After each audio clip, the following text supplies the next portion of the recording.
Hello guys, welcome to DNXT.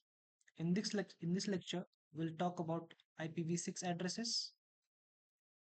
To understand IPv6, we'll uh, compare it with IPv4. So we are all familiar with the IPv4 addressing. So we using that we can understand how IPv6 is used. So IPv4 is basically a decimal address which is separated by three dots, and each of the number you see here is called as octet, right? Each of the number you see it is called as octet, and it is of 8 bits. So 8 plus 8 plus 8 plus 8, if you add this you will get the value 32. So each IPv4 address is of 32 bit in size, correct?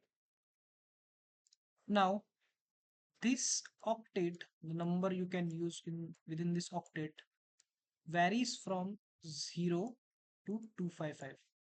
So you can also use 0.255 dot 1.1 or anything. This is also a valid IP address.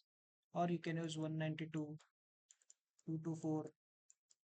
Anything that is between the range of 0 to 255 could make a valid IPv4 address.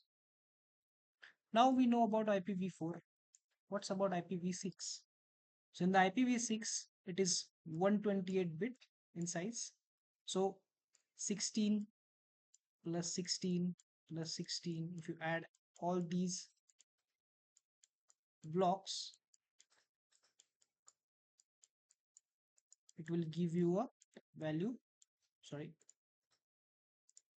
will give you value 128.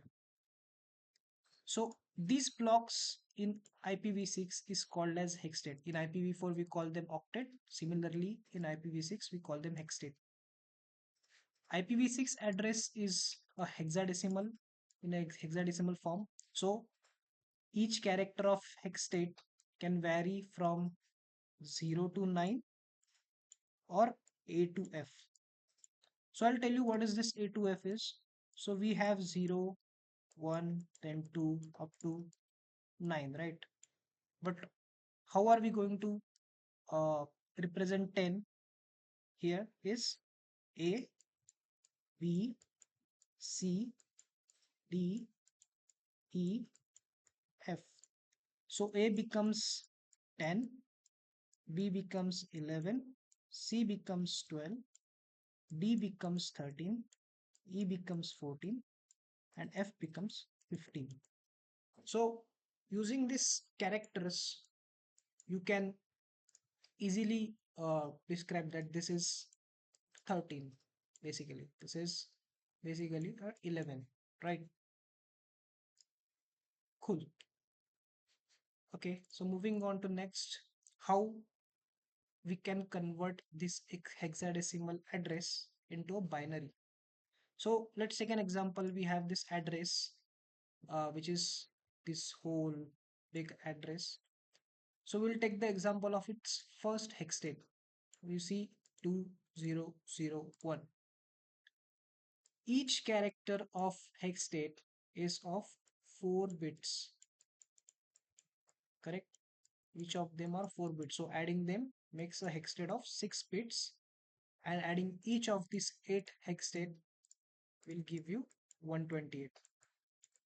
That's how it is calculated, right? So if we want to convert this first character of this hex state, which is 2, if you want to write it in the binary, it will become 8421. So we just want to use a 2 as a character, then we just have to turn on the bit under 2, which is this one, and it will reflect a 2 character here in hexadecimal. Similarly, in this for 0, each of the bit should be turned off, which will make it as a 0. You see 1 is not there, 2 is not there, 4 is also not there, and 8 is also not there, which means it is 0. And for 1, if we need a 1, we have a bit for 1 which is, if we turn it on, we'll get a value as 1. So similarly, if you take example, we want to uh, let's suppose we have to do a conversion for 7. So in this case, what we'll do, 8, 4, 2 and 1. So 8 is greater than 7, so we can't turn it up, so will be 0. 4 plus 2 plus 1 will gives you value 7, right? 4 plus 2 is 6, 6 plus 2, 6 plus 1 is 7. So if we turn that bit on with the value 1, it will give you character 7 in hexadecimal. Okay. So now what about these A to F characters? So A means, as I already told you, it is 10, right? So to convert A into binary, we'll have to always think of a value 10, right? So what sums up as a value 10 in here is 8 and 2. So if we turn that bit on, like here, it will give us a value A. Similarly for B, it is 11. So 8 plus 2 plus 1 gives you 11. Similarly for C, 8 plus 4, which gets 12, and then 2 and 1 being 0, so it gives you value 12. As you see, C is referred 12 is referred as C in hexadecimal, so that way you can convert it into binary. Followed by D is 13, so 8 plus 4 plus 1 gives you 13, which is D. So D can be referred in binary as 1.1101. Sorry, and E being 1 1 1 0, because E is nothing but a 14 number. So to sum of 14, we have 8 plus 4 plus 2.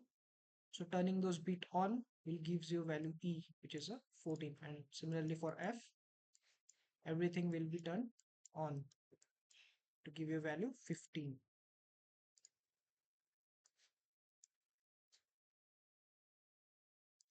Okay, moving on to next.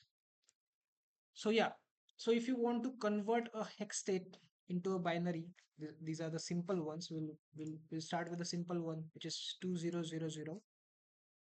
So basically, what you'll do, this is 8, this is 4, this is 2, this is 1. So the first character will be, the first character is 2. So here in this case, if we convert it into the binary, it becomes 0, 0, 1, 0, because we just have to turn on the bit at the value 2, right? The uh, second bit of the hex state, or the first character of hex state. Then all the other characters are 0, which is basically all the bits will be turned off. Similarly for 3, we just have to use 8, 4, 2, 1. So 2 plus 1 becomes 3. So we'll just turn off 8 and 4. We'll just turn on 2 and 1, which will give us a value 3, and rest of is 0. Now we'll go through some difficult ones, which is FC00. So as you know, F means all characters are turned on, like all bits are turned on. So this gives you F. For C, it means the C is representing the value as 12 here, right? So 12 is represented as C in hexadecimal. So what sums up a 12? We just learned in earlier lecture, which is 2 plus 4, 8 plus 4 gives you 12. So we just have to turn on this bit and this bit, and rest can be turned off. So it becomes C for you, and rest are 0. Similarly goes with D, where it we just have to turn on the another bit, which is 1. So this gives you 13. So all bits are turned on is F, and 1101 will gives you T. Similarly, here also we have F D. This is 0, and 1 is represented by turning on the bit on the 1 character, so it becomes 1.